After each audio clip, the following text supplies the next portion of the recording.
Cyclone Oswald come down and dumped 800 millimetres of rain. And yeah, went to work that morning, and I work at Manley School, primary school, and I was setting up because we're getting ready for the new term, and my kids rang me and said, "Mum, there's water coming in the yard." So I went home and saw, wow, it had been raining a fair bit, and said to the kids, well, might need to pack a bag. And my husband couldn't get home, he was stuck in Rockhampton, and it was just me and the 3 kids and the dog.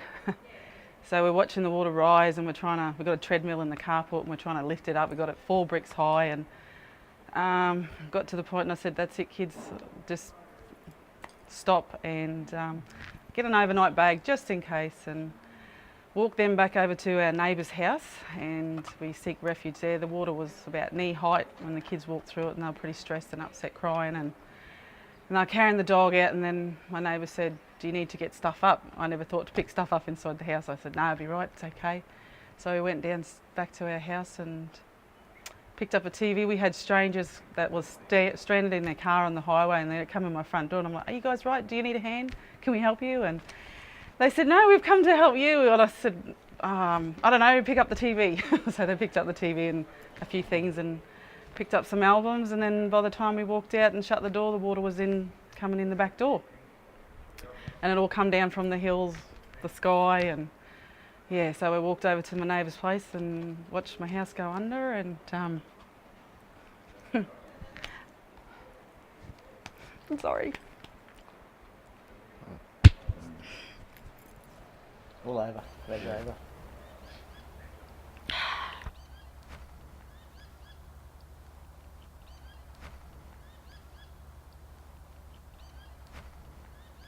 Oh, we were lucky we had our photo saved. Yeah, and all communications went down. Mobiles were all in. They just weren't working. And my neighbour didn't have a landline. They were out anyway? Yeah. Landline was out too, everything was out. Yeah, so, sorry, I haven't spoke about it for a while. Yeah. You're all safe. Yeah. I got the best gift of all my families all together. Yeah. Well, what's making it so hard is the insurance.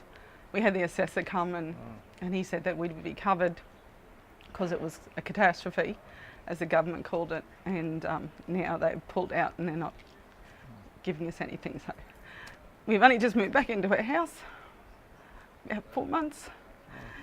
But yeah, when we were in the house next door, Bruce turned up in his boat. Tucked him off the top floor. I said, can you come and get me and the kids? And he did. So Bruce got me and the kids and dropped us off here, and my kids went over the railway line, and I stayed with Bruce to check on everybody else in the houses in the town. So Found more up the railway, most of them up the railway station.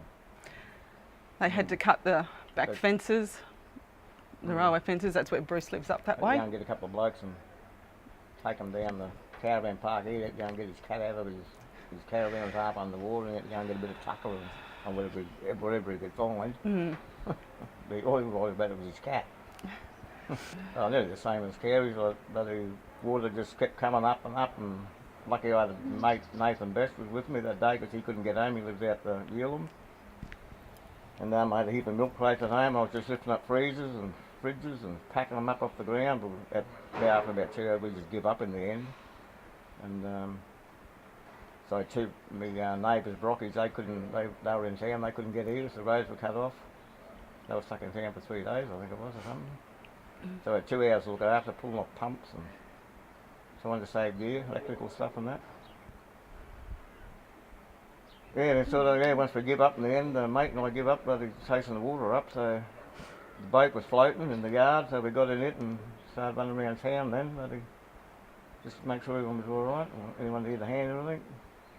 Went and delivered a bit of ice and that to, the freezers were floating, luckily there was still ice in them, so I took ice up to the people up at the railway station to keep their tucker cold.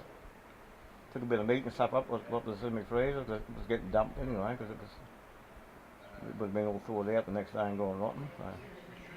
So. just share a little bit of tuck and that around everybody. Eat it on the spot or eat it, pretty quick. Oh, I think everyone's closer now. Like, yeah. We had a lot of outside support. We Yeah. had a lot of people from Manley come out, all rural fire brigades from different regions. We had care packages for food come in. Finally, the hall doors were open, like people could get in, and people then stayed here from the railway station. They come up to here. Our rural fire brigade, it ended up being where all the donations went for clothing and personal items.